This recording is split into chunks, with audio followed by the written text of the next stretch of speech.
प्रश्नावली 14.1 का question number 10 देखिए। एक पिग्गी बैंक में 50 पैसे के 100 सिक्के हैं, 1 रुपए के 50 सिक्के हैं, 2 रुपए के 20 सिक्के हैं और 5 रुपए के 10 सिक्के हैं। यदि पिग्गी बैंक को हिलाकर उल्टा करने पर कोई एक सिक्का गिरने के परिणाम समप्रायिक हो, तो इसकी क्या प्रायिकता है कि वह गिरा हुआ सिक्का 50 पैसे का होगा या 5 रुपए का नहीं होगा। देखिए, सबसे पहले हम सिक्के लिखेंगे, कौन कौन से सिक्के दे रखे हैं। 50 पैसे के 100 सिक्के लिखेंगे।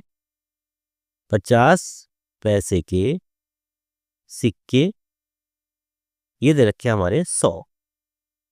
50 पैसे के 100 हो गए। 1 रुपए के 50 सिक्के, 1 रुपए के सिक्के दे रखे हैं हमारे 50। उसके बाद 2 रुपए के सिक्के दे रखे हैं हमारे 20। उसके बाद 5 रुपए के 5 रुपए के दे रखे हैं हमारे सिक्के 10। तो सबसे पहले अब हम यहाँ पर कुल सिक्कों की संख्या निकालेंगे। क्या लिखेंगे? कुल सिक्कों की संख्या। देखिए, हमारे पास टोटल कितने सिक्के दे रखे हैं? 100 प्लस 50 प्लस 20 प्लस 10।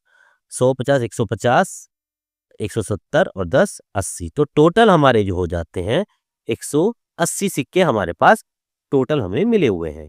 अब क्या क्या निकालना पड़ेगा? क्वेश्चन में फर्स्ट कहा गया है 50 पैसे का होगा, तो पहले 50 पैसे का निकालेंगे। फर्स्ट पार्ट 50 पैसे का होगा, तो 50 पैसे का होगा।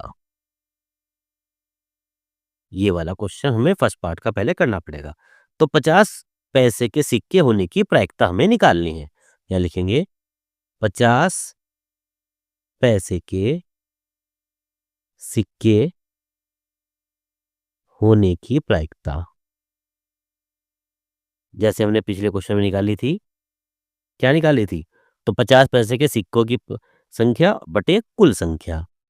क्या लिखेंगे? 50 पैसे के सिक्कों की संख्या बटे हमारे जो है अपॉन में कुल सिक्के जो हमारे थे उनकी संख्या आएगी। यानी कि कुल सिक्कों की संख्या। कुल सिक्कों की संख्या। कुल सिक्कों की संख्या देखिए कितनी आती है। 50 पैसे के सिक्के कितने थे हमारे? 50 पैसे के सिक्के थे हमारे 100 अपॉन कुल सिक्कों की संख्या कितनी थी? 180। तो काट दीजिए इसको, 20 से काट दीजिए। 20 पंजे 100 और 20 निम्मा 180, तो जाता हमारा 5/9। तो 50 पैसे के सिक्के तो होंगे हमारे 5/9। सेकंड पार्ट देखिए। सेकंड पार्ट में कहा गया है 5 रुपए का नहीं होगा, यानी कि 5 रुपए का नहीं होगा। ये निकालना है हमें। अब 5 रुपए के सिक्के होने की पहले प्रायिकता निकालेंगे हम, जिस तरह से हमने यहां निकाली। तो 5 रुपए के सिक्के होने की प्रायिकता, 5 रुपए के सिक्के होने की प्रायिकता कैसे निकालेंगे? दूसरी तरह से जैसे ऊपर निकाली थी।